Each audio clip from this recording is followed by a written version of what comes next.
Voilà, donc quand on double-clique sur l'échantillon de couleur, on a la possibilité de choisir la couleur comme ça, mais je ne vous conseille pas de le faire parce que ça crée une couleur qui n'est pas liée à l'objet. On va plutôt utiliser le nuancier pour créer des couleurs liées aux objets.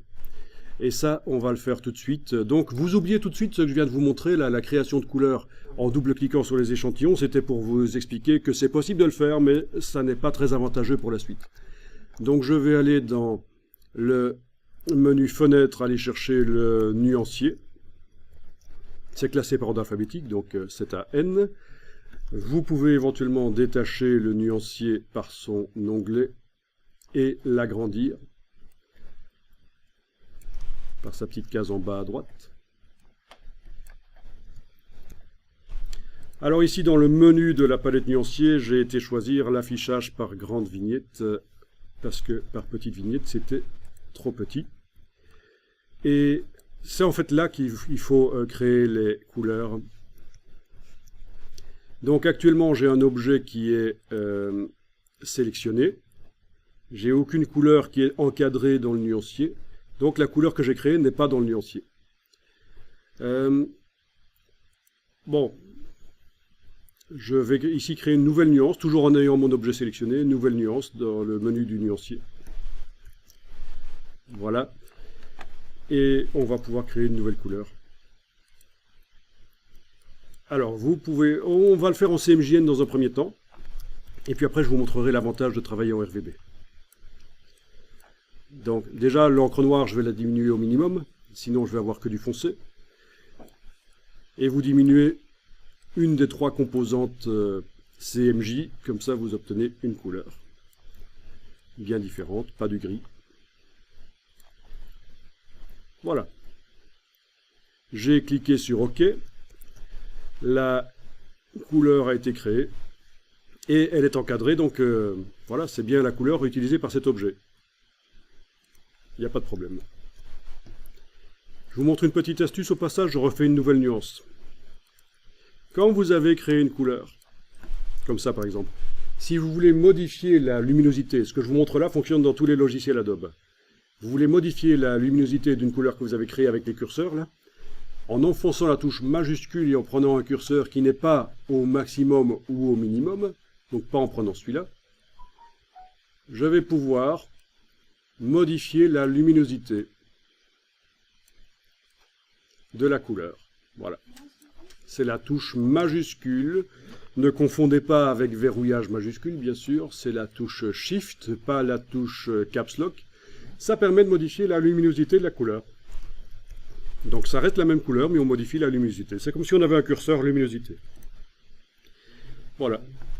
Souvent, il n'y a pas justement cette... Oui, il y a plein de manières de créer les couleurs. Vous avez aussi la palette couleurs qui propose différentes manières de créer les couleurs.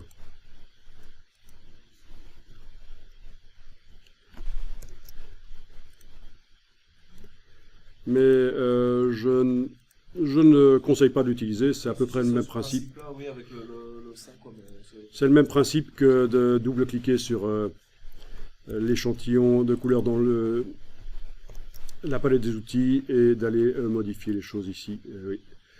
Donc c'est pas très bon, il vaut mieux le créer dans le nuancier. C'est juste que je connais la méthode longue, quoi. Voilà. Bon.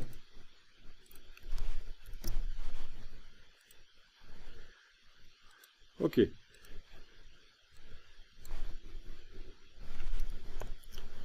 Alors, bon, ben on peut essayer de créer un deuxième rectangle qui va utiliser la même couleur. Voilà, avec l'outil rectangle de la palette des outils, je crée un deuxième rectangle, voire même un troisième. Voilà, avec la même couleur.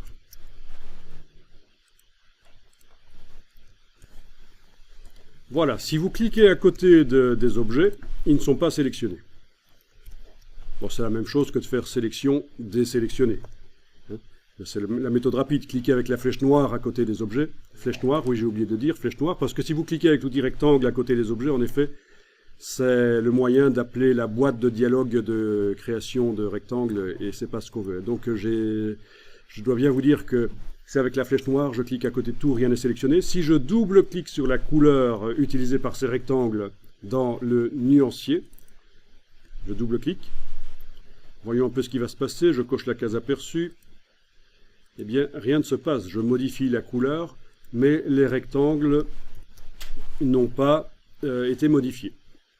Et pourtant, je vous ai dit que l'avantage d'utiliser le nuancier, c'était que quand on modifie une couleur dans le nuancier, ça modifie la couleur de l'objet ou des objets, ce qui est intéressant.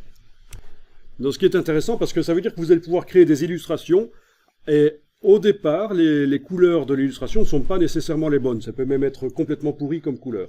Et par la suite, vous allez pouvoir, grâce au système que je vais vous expliquer, vous allez pouvoir modifier les couleurs de plusieurs objets dans une illustration. Donc en fait, voilà comment il faut procéder. Nous allons sélectionner toutes nos formes, donc vous pouvez les englober avec la flèche noire, ou alors vu qu'il n'y a que ça sur le plan de travail, vous faites un CTRL A, qui veut dire tout sélectionner. Voilà, elles sont toutes les trois sélectionnées. Je vais leur mettre une couleur que je crée dans le nuancier, nouvelle nuance.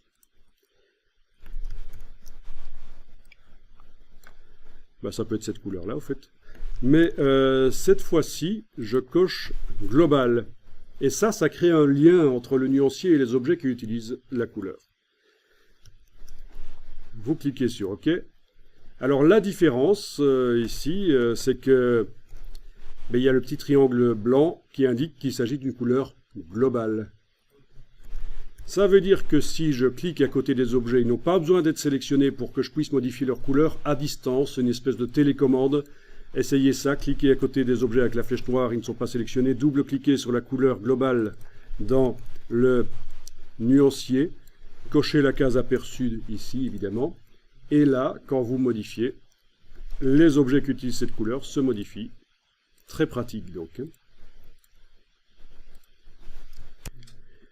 Vous aurez le même principe dans InDesign. Très intéressant, vous allez pouvoir faire des... En fait, dans InDesign, c'est d'office global. Il n'y a pas à le demander, elles sont d'office global. Les couleurs créées dans le nuancier sont d'office global, elles sont d'office liées aux objets, que ce soit des titres, des blocs. Dans Illustrator, il faut le demander.